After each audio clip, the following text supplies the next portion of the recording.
And well, that's about where it ends. Maybe the price point. The price point's pretty good. Apart from that, it's basically a pile of junk.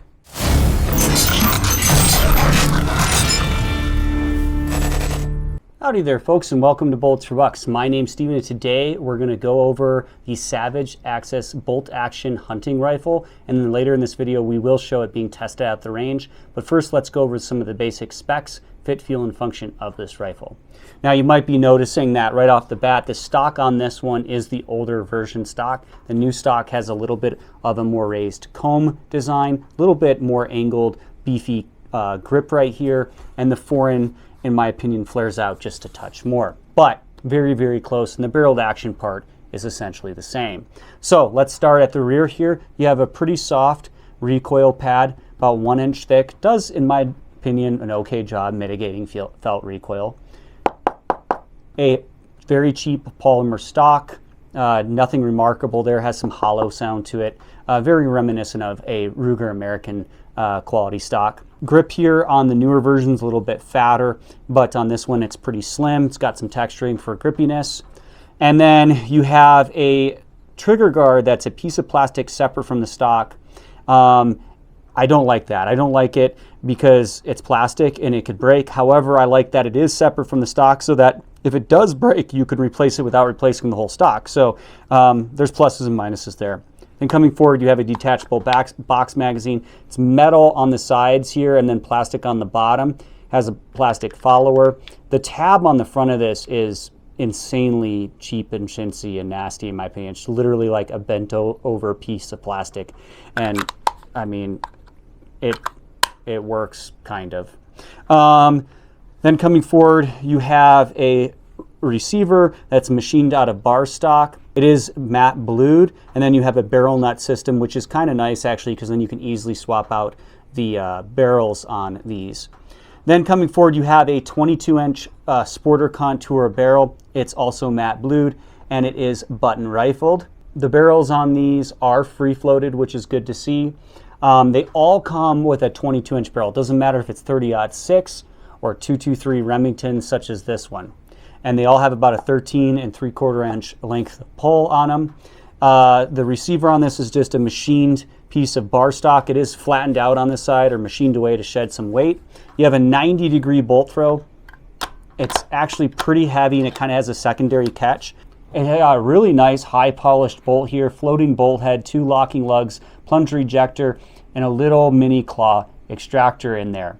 One thing that I do like about this is, man, does it run smooth in the receiver. Like really, really smooth for a rifle. Oh, see, that bolt lift is really heavy though. There's like a secondary catch. Pretty smooth though, as far as running that bolt. Tang safety, cheap plastic tang safety on rear. On safe, it does not lock the bolt in place. On fire, obviously, you can manipulate the bolt and fire it. This does not have the AccuTrigger like the Savage Access 2. It's got a curved metal trigger blade though. What it breaks at, 5 pounds 7 ounces. Let's try that one more time here. 4 pounds 9.3 ounces, so extremely heavy trigger. Absolutely, in my opinion, the worst trigger on the market on any bolt action rifle right now. Absolutely hideous, unacceptable trigger, tons of creep, tons of over travel, really heavy and not really user adjustable. The forend on this, relatively slim. It's got like a hand shelf or a finger shelf on it, front sling swivel stud, rear sling swivel stud. The forend does have quite a bit of flex on both this older version and the newer version alike. All the Savage Access rifles have the same length receiver. There's not like a mini, a short, and a long. To allow these to shoot anything from 223 to 30-06, they don't change the receiver. All they do is just modify the magazine and shorten it by putting in this piece right here. So it's kind of ingenious in a way because it allows them to do just one thing, you know, all 22-inch barrels, all the same length receivers, you know, everything's pretty much the same, but they can do a whole bunch of different calibers that way. And they all have a magazine capacity of 4 rounds. The overall length on all of these is 42.5 inches, and the weight on these is 6.3 pounds. The bedding on this receiver to the stock is questionable in my opinion. Basically in the thread area underneath the receiver, there is a cutout and then there's a metal piece that sits in a recess in the polymer stock and then into the recess of that receiver. Kind of like a cheaper version of what Tikka does with their T3X. Definitely not what I would consider a good solid foundation for a rifle. I believe the new ones do have also metal pillar bedding, which is great to see. All right, now that we've gone over some of the basic specs, let's go ahead and take it to the range and see how it performs.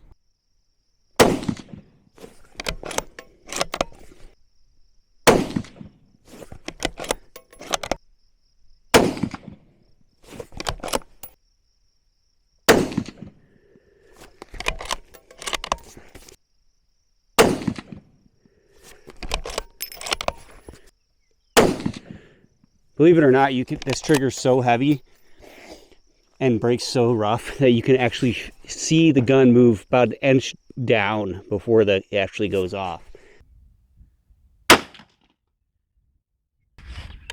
Not bad.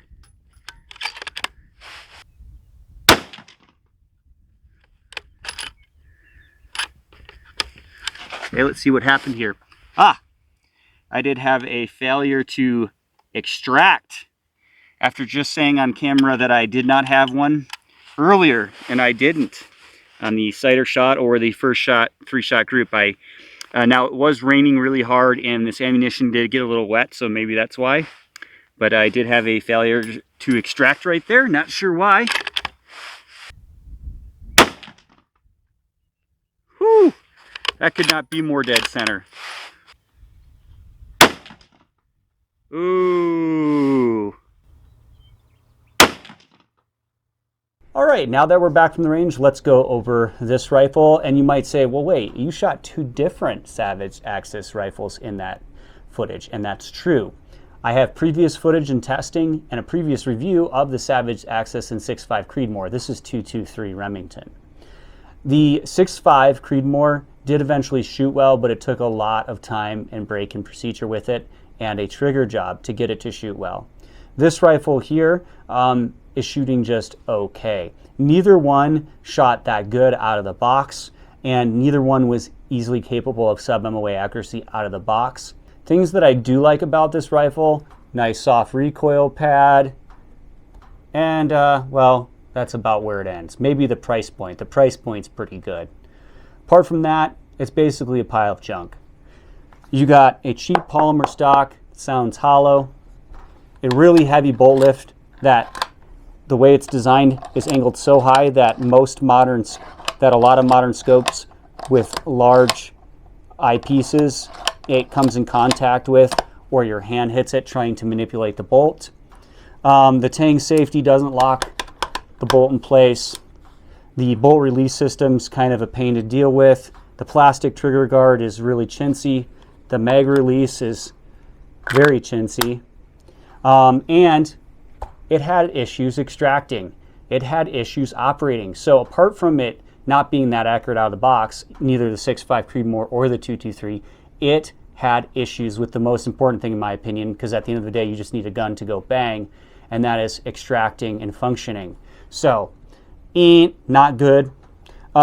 Recoil lug system leaves a lot to be desired. The front of the stock flexes quite a bit, and it rusts pretty easily as well when you get wet with this matte blued finish. So, is it a rifle that you can use as a beginner to hunt? Yes, but just save your pennies.